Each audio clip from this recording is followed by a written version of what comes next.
경애하는 김정은 동지께서 울라지미로 비치 보첸 동지와 감격적인 상봉을 하셨습니다. 밖에서 좀 나가서 무슨 일정인데 오늘 굉장히 무덥다고. Сегодняшние переговоры прошли в традиционной, доверительной и дружеской атмосфере. 전해드린 것처럼 푸틴 대통령 24년 만에 방북을 마치고 평양을 떠났습니다. 이번이 북한으로서는 굉장히 특별한 행사였죠. 그래서 대대적으로 홍보를 하고 또 외신을 통해서 이번 행사 관련된 영상들이 속속 도착하고 있습니다. 굉장히 특이한 장면들도 많아서 이 부분들을 주요하게 저희가 짚어보면서 설명을 들어보도록 하겠습니다. 당초 1박 2일의 일정이었는데 푸틴이 지각을 하면서 하루도 채 머물지 못한 일정이 됐습니다. 이 부분이야말로 푸틴이 원래 지각을 자주 하기 때문에 의도적인지 아닌지 모르겠으나 일단 김정은이 저렇게 평양 순환공항에 혼자 뒷짐을 지고 기다리는 모습이 굉장히 특이해 보였고요. 그리고 원래 리설주나 또는 더 나아가서는 딸도 나올지 않을까, 주에도 나오지 않을까라는 예측이 있었는데 늦게 도착하면서 혼자 서 있는 모습이 특이했습니다. 또 한 가지, 젊은 여성이 꽃을 주는 모습도 굉장히 인상적이었거든요. 네. 북에서는 이게 특별한 의미가 있는 겁니까? 저희가 볼 때는 좀 의아했던 장면이기도 했어요. 그렇죠. 정상적인 민주주의 국가들 사이의 외교 관계에서 어떤 정상이 방문을 했을 때 여성이 나가서 꽃을 전달하는 이런 그림은 정말 생소한 그림 아니겠습니까? 하지만 저한테는 익숙한 그런 그림입니다. 사회주의 국가에서는 당연한 겁니까? 어떤 사회주의 국가라기보다는 북한과 러시아 사이의 관계만 놓고 보면은 사실 네. 이런 일들은 과거에도 있었습니다. 아하. 예를 들어서 이제 푸틴 대통령이 지금 수십 년 만에 방북을 했는데 그 전에 처음으로 방북을 했던 시기로 우리가 기억을 좀 되돌아가 보면 그때도 방북을 했을 때에도 북한 여성이 꽃을 준 적이 있었고요. 네. 또 반대로 김정일 전 국방위원장이 방러를 했을 때에도 그 하산역이라고 하죠. 북한에서 이제 러시아로 건너가는 관문에 있는 그런 기차역인데요. 거기서 러시아 여성이 그 전통 빵과 함께 꽃다발을 주는 그런 어떤 모습이 연출이 됐었거든요. 네.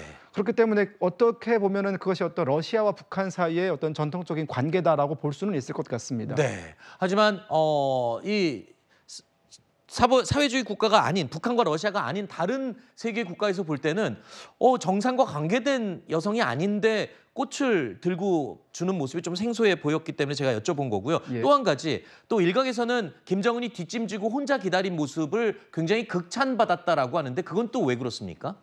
제가 분석한 바로는요.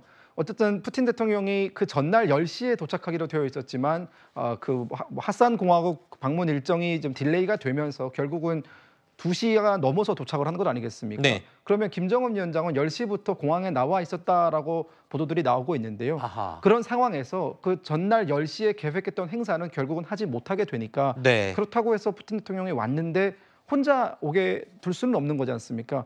그래서 저는 북한이 연출한 모습이 김정은 국무위원장 혼자서 영접하는 모습을 통해서 어떤 푸틴과 김정은 사이의 관계가 어떤 굉장히 인간적인 관계다, 혹은 그런 친분, 어떤 정상 간의 그런 외교 관계를 뛰어넘는 그런 친분 관계다라는 것을 보여주기 위한 어떤 포석이 아니었나, 저는 그렇게 분석을 합니다. 네, 자 이건 이제 방문했을 때의 모습이고 저 이후에 이제 원래 1박 2일 일정이 줄어서 21시간 정도만 머물고 갔습니다. 그런데 이 저희 외신을 통해서 저희가 이 확인한 그림들 가운데, 영상들 가운데 굉장히 특이해 보이는 많은 그림들이 있는데 그중에 몇 가지만 좀 골라봤습니다. 바로 이 장면들인데요. 일단 김일성 광장에 푸틴과 김정은의 사진이 나란히 걸려있는 모습. 글쎄요, 저희는 잘 모르겠는데 이 북에 계셨던 분들은 이 장면을 되게 특이하게 의미가 있다라고 얘기를 하시더군요. 어떤 의미죠? 특이함을 넘어서서 어떻게 보면 조금 기괴합니다. 아, 그래요? 네, 왜냐하면요, 여러분들은 안 보이시겠지만 저 사진 뒤에는 김일성과 김정일의 초상화가 걸려 있습니다. 아하. 근데 지금 푸틴 대통령이 왔다고 해서 북한 주민들에게는 흔히 태양이라고 부르는 그 두 사람의 얼굴을 가리면서까지도 푸틴 대통령의 초상화를 저렇게 가운데다 걸었단 말이죠. 이것은 북한 사람, 특히나 평양 사람들이 보았을 때에는 납득하기 어려운 점도 있고요. 이런 거죠. 푸틴이 얼마나 대단해서 김일성과 김정일의 얼굴까지 가릴 정도로 그 사람을 우리가 이렇게까지 환영을 해야 되는 거냐라는 그런 의심을 할 수 있고요. 또 반대로 생각을 해보면 북한이 김일성과 김정일의 사진을 가리면서까지 푸틴을 이렇게 내거는 그 네. 배경에는 얼마나 러시아로부터 바라는 것이 있을까? 아하. 정말 원하는 것이 있기 때문에 이렇게 정말 최정상급의 예우를 해준다라고 저는 생각이 들고요. 저희가 실례로 2019년 시진핑 주석이 방북을 했던 당시 그때도 우리 언론에서 뭐 황제급 의전이다 이런 얘기를 했었습니다. 네. 하지만 그때 시진핑 주석이 왔을 때에도 시진핑의 사진이 저 자리에 걸리지는 않았고요. 아하. 이 정도 규모의 의전은 결코 아니었습니다. 아, 그러니까 시진핑 왔을 때도 대대적인 환영을 했지만 예. 김일성 광장에 김일성과 김정일 얼굴까지 가리면서 시진핑 사진을 붙인 적은 없었다. 하지만 이번에 푸틴은 태양으로 여겨지는 김일성과 김정일의 얼굴까지 가리면서 예. 걸었던 점이 특이하다. 또 한 가지 있습니다. 저 두 번째 사진인데 일단은 주민들 다 동원되는 거겠죠? 물론이죠. 네, 그런데 러시아 국기 색깔로 옷을 맞춰 입은 모습도 보였고요. 네. 또 건물들, 네. 시가루 갈 때 건물들 모습이 러시아 국기 모습으로 꾸며진 것도 볼 수 있었거든요. 네. 이것도 그럼 시진핑 때랑 비교해서 이례적인 건가요? 상당히 이례적이고요. 아하. 제 기억이 옳다면은요. 한 번도 이런 적은 없었습니다. 아, 그래요? 네, 시진핑 주석이 왔을 때도 뭐 그 중국의 오송홍기로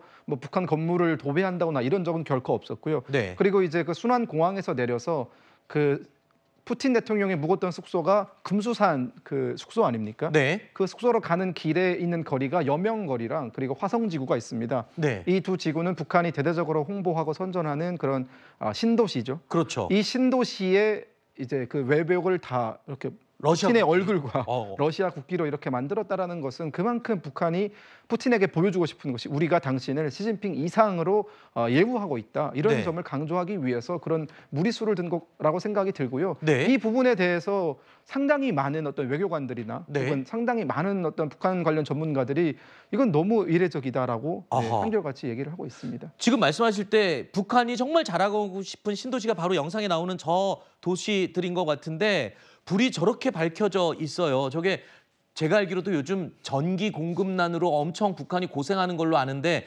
물론 보여주기 위해서 지금 예. 총동원을 했겠군요. 그러면.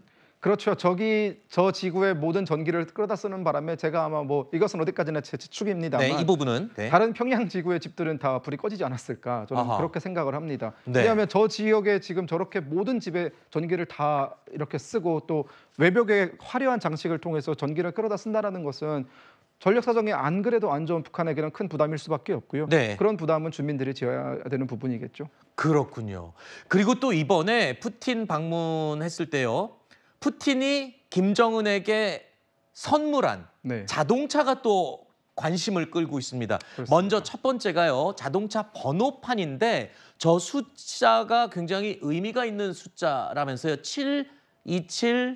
7271953. 사실 저희 대한민국 국민들한테도 의미 있는 숫자이긴 합니다. 네. 하지만 우리는 그렇게 특별하게 이 날을 기념하지는 않거든요. 1953년 7월 27일은 그 북한에서는 전승절로 얘기를 하는데 아하. 6.25 전쟁의 정전 협정이 맺어진 날이 그렇죠. 바로 전장이 1900 끝난 날이죠. 그렇죠. 53년 7월 27일이고요. 네. 북한은 그 조국 해방 전쟁이라고 부르죠. 그 전쟁에서 본인들이 승리했다라고 얘기를 하기 때문에 전날에 굉장히 대대적으로 기념을 하고 727이라는 번호로 시작되는 차는 대부분 북한에서 당 중앙의 최고위급 간부들이 아하. 타는 차에는 727이라는 번호가 붙고요. 그 아하. 뒷번호가 이제 다르게 음. 다름에 따라서 이제 어떤 사람이 탔구나를 특정 지을 수 있습니다. 특이한 게 바로 저 그림입니다. 네. 푸틴이 선물한 자동차에 푸틴이 직접 타서 김정은을 태우고 운전하는 모습이 굉장히 특이했고요. 예. 김정은이 또 워낙 차를 좋아하지 그렇죠. 않습니까? 네. 자, 저 장면도 보시고 굉장히 이례적으로 느끼셨나요? 저 장면도 사실 푸틴 대통령의 어떤 개인적인 스타일을 우리가 조금 놓고 봤을 때에는 사실 뭐 보신 적 있습니까? 뭐 푸틴 대통령이 뭐 마크롱 대통령을 태우고 운전을 했다든가 아니요. 시진핑 주석을 태우고 운전을 했다든가 이런 적은 아니요. 전혀 없죠. 네. 그만큼 저 모습은 북한의 김정은 국무위원장과 푸틴 대통령의 사이가 어떤 이례적인 정상 관계를 넘어서 정말 친분을 돈독히 과시하는 그런 친구 사이다라는 것을 과시하기 위한 용도다. 저는 그렇게 보고 있습니다.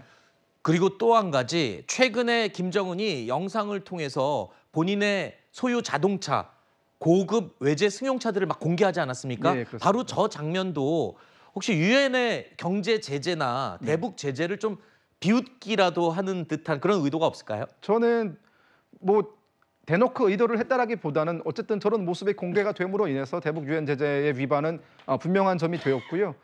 북한의 어떤 사치품 그런 어떤 특히나 고위층을 위해서 들어가는 그런 사치품은 철저히 유엔 제재에 의해서 제한 품목입니다. 아우루스도 똑같이 네. 고가의 차량이지 않습니까? 푸틴 대통령이 타는 차는 11억 원에 가까운 차량이라고 하는데 저 차량을 선물을 했고 또 그 선물을 한 차를 본인이 운전하면서 사실 국제사회의 제재를 비웃는 듯한 그런 모습이 되고 있는 것입니다. 알겠습니다. 이제 앞으로 중국과의 관계를 또 김정은이 어떻게 이어갈지도 관심사인데요. 오늘 북한의 이 러시아 푸틴의 북한 방문과 관련된 영상 특이한 설명 재미있게 해주셔서 감사합니다. 다음에 또 감사합니다. 뵙겠습니다. 네.